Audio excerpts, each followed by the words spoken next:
Selamat pagi, bertemu lagi dengan saya, Putu Hendri Waisa Sudipa. Kali ini kita akan membahas materi kuliah bakteriologi dan mikologi tentang sterilisasi.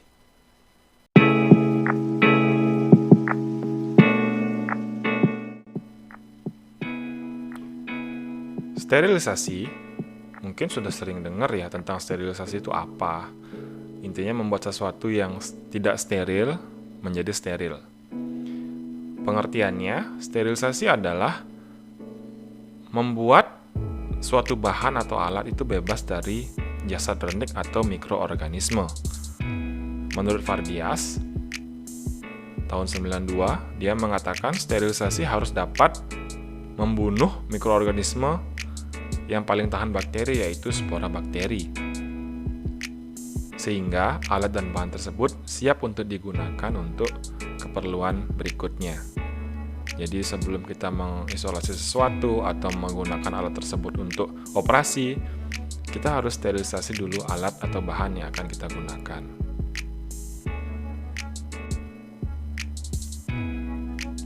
Jadi setelah disterilisasi, setelah kita lakukan sterilisasi, harapannya jika kita menggunakan alat tersebut atau menggunakan alat tertentu ya di lab bakteri itu tidak akan menumbuhkan bakteri atau kontaminan dari alat.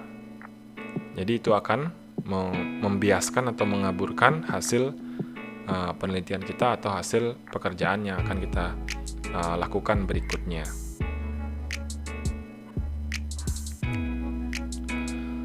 Sterilisasi itu secara umum ada dibagi menjadi dua, yaitu yang pertama secara fisik atau psikal atau secara fisika, dan yang kedua secara kimiawi.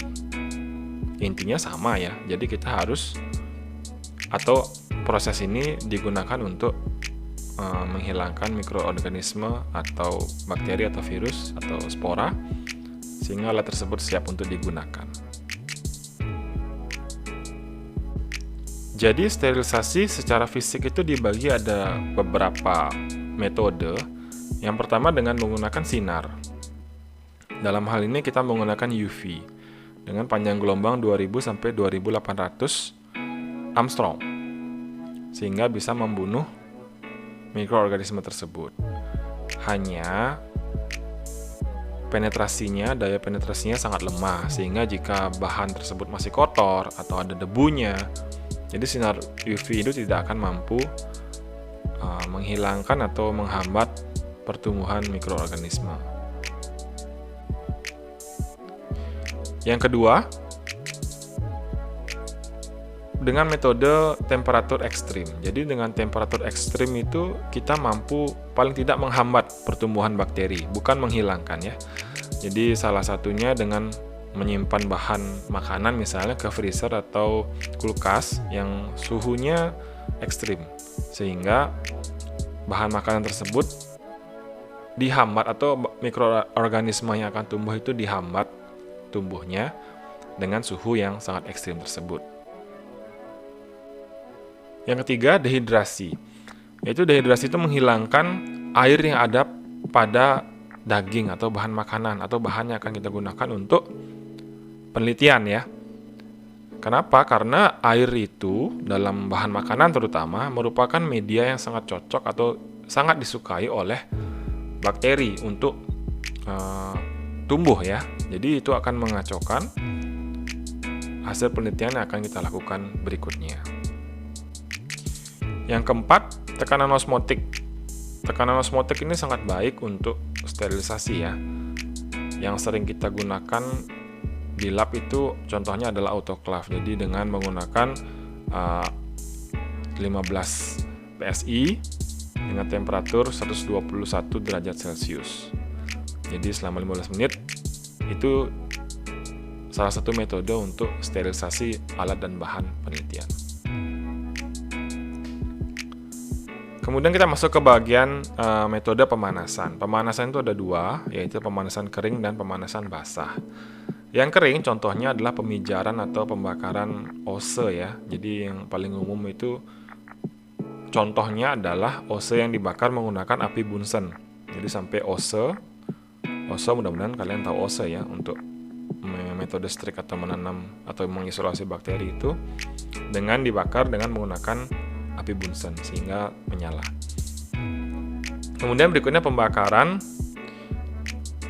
untuk alat atau bahan-bahan logam atau kaca. Jadi bukan dibakar benar-benar ya, tapi hanya dilewatkan saja di atas api sehingga harapannya kontaminannya bisa berkurang atau tidak ada. Jadi hanya contohnya kita bisa menanam bakteri, ujung plate itu atau tutup plate itu kita agak panaskan sedikit, lewatkan ke api sehingga tidak ada kontaminan yang ikut masuk ke dalam media setelah kita tutup nanti medianya. Dan pada saat kita menuang media itu harus dekat dengan api sehingga, atau kita lewatkan sedikit di api sehingga tidak ada kontaminan yang ikut masuk ke dalam media atau tertuang ke plate. Yang ketiga namanya hot air oven. Jadi dengan menggunakan oven dengan suhu 160 sampai 180 derajat Celcius. Jadi harus dibungkus kertas dulu ya. Mungkin pernah dilihat di RSA itu ada menggunakan oven. Jadi khusus untuk benda-benda dari kaca, gelas atau tabung Erlenmeyer, dan tidak boleh dari bahan karet atau plastik. Kemudian yang keempat, incinerator, atau ini baru literally dibakar. Contohnya untuk bahan-bahan biohazard atau bahan-bahan berbahaya yang memang harus dibakar sehingga tidak menimbulkan residu atau infeksi ke penelitian berikutnya atau lingkungan. Jadi harus benar-benar dibakar. Next ada radiasi. Radiasi ini menggunakan sinar UV atau sinar gamma dengan energi yang tinggi. Jadi digunakan untuk bahan-bahan plastik atau seperti kateter, plastik, spide injeksi, atau sarung tangan sebelum digunakan. Itu bisa dipakai. Kemudian ada metode sterilisasi dengan penyaringan. Jadi sterilisasi ini intinya adalah melewatkan cairan atau bahan penelitian yang akan kita gunakan dengan melewati filter yang sangat kecil ya, dengan berpori yang sangat kecil, 0,22 mikron atau 0,45 mikron. Harapannya dia mampu filter ini ya yang berpori ini mampu menahan mikroorganisme sehingga tidak lewat bersama cairan yang akan kita gunakan. Contoh yang bisa dipakai adalah larutan enzim antibiotik. Ya, jadi sterilisasi ini biasanya digunakan untuk bahan-bahan yang mudah rusak jika terkena panas. Jadi bisa digunakan sterilisasi secara filtrasi atau penyaringan. Sterilisasi kimia itu adalah sterilisasi yang menggunakan bahan-bahan kimia. Contohnya dengan menggunakan desinfektan, antiseptik, atau antibiotik. Jadi kadang ada yang direndam atau ada dengan penguapan ruangan, itu juga bisa. Dengan formaldehid atau hidrogen peroksida juga bisa digunakan.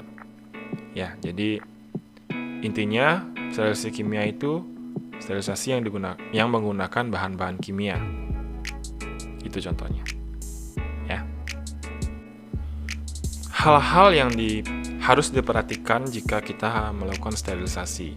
Jadi, yang pertama stabilitas.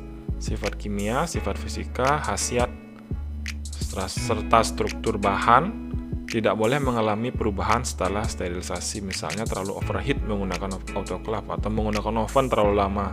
Itu akan merusak bahan-bahan atau alat-alat yang akan kita gunakan sehingga akan mengganggu penelitian kita atau mengganggu proses pemeriksaan kita. Yang kedua, efektivitas.